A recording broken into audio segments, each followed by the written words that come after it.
Alright guys, so I know some of you guys might be wondering, hey, HyRoll, you said Captain Caviar can be used inside of the guild boss battle. What kind of team can you use? This one in particular that I'm going to share with you guys right now is going to be for the lower level dragon from level 1 all the way to around level 10 or even 11 if you guys do have pretty good topping.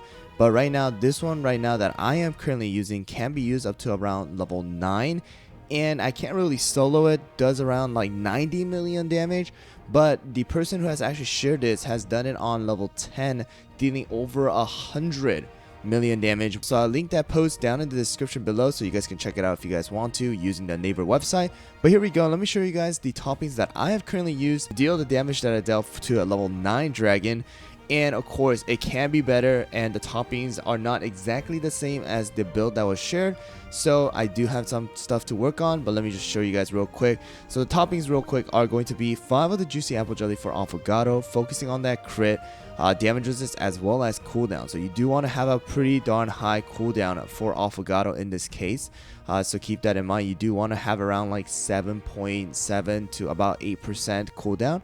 And the next one is going to be Captain Caviar. Captain Caviar is going to be focusing on the damage resist because you do not want Captain Caviar to die from the damage reflection and also from the breath and from the minion. Alright, so that's the reason why we have 5 of the solid almond. So the cooldown, as you guys can see, for Captain Caviar is 6.8%. so the build that was shared used 6.4% cooldown. I couldn't really match exactly, but you do want to have around like 6.4 cooldown, as well as damage resist at least 40%. all right, 42% is a little low as well.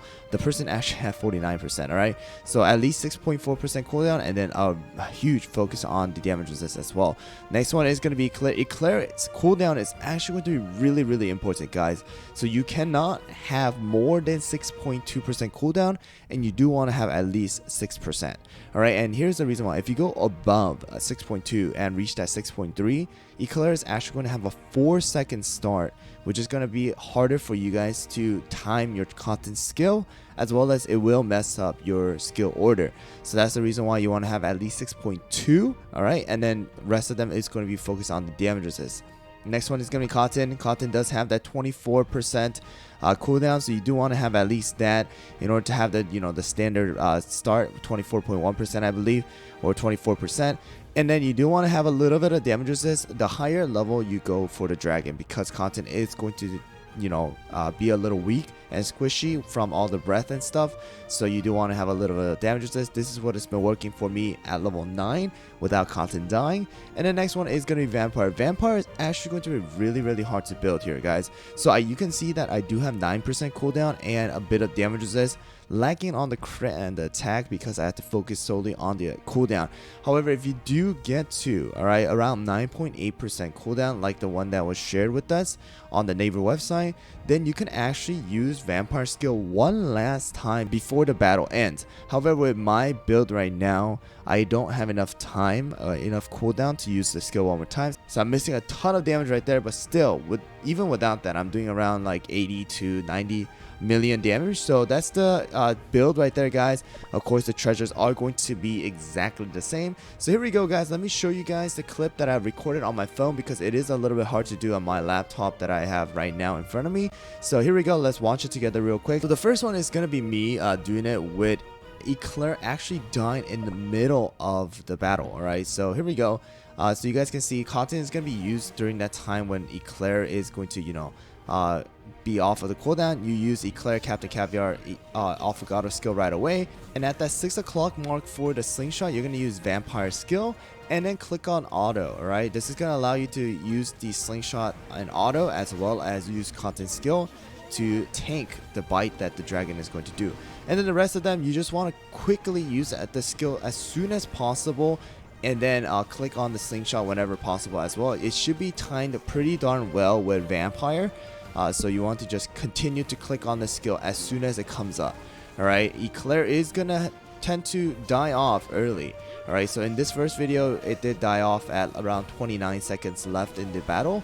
But still, even with Eclair gone and not being able to stack the the weakness debuff and giving us the extra shield, we're able to see that we're doing around like 80 something million. So at the end of the battle, you're gonna be able to see that. So right now, all full you know, manual here pretty much, except for that beginning part, and then you're just gonna continue to spam it. And you guys can see at the end that Vampire was able to use this skill but wasn't able to land it because of the lack of cooldown. And this one right here, 86 million damage from our team. And then the next one is going to be exactly the same, except for the fact that we are going to be able to see that it is going to be able to do a little bit more damage, because Eclair actually does survive until like the 20-second mark, so around 9 seconds more than the other. And this one in particular, we are going to do about 92 million damage, allowing us to do additional 6 million damage to the dragon here. And Vampire absolutely just shredding the dragon, doing 51 million damage total. Alright, so that's pretty much the build. It's really simple. As long as you get the beginning part down, everything else is manual, right? So it is recommended to do it on the phone, or if you guys are using the emulator, then just make sure to press the buttons instead of clicking it, because the timing is going to be very important. Alright guys, so just wanted to quickly give that out to you guys, and then I just want to give a shout out to the person who has shared it. Once again, I will leave it down in the description below so that you guys can check it out if you guys have access to the Naver website. But thank you guys for watching. Hopefully you guys can use this team and you guys can really see how strong Captain Caviar is for the Guild Boss Battle right now for Red Velvet Dragon, replacing Dark Choco right now for the lower level dragon builds. Thanks for watching guys, and I'll see you guys all on the next one.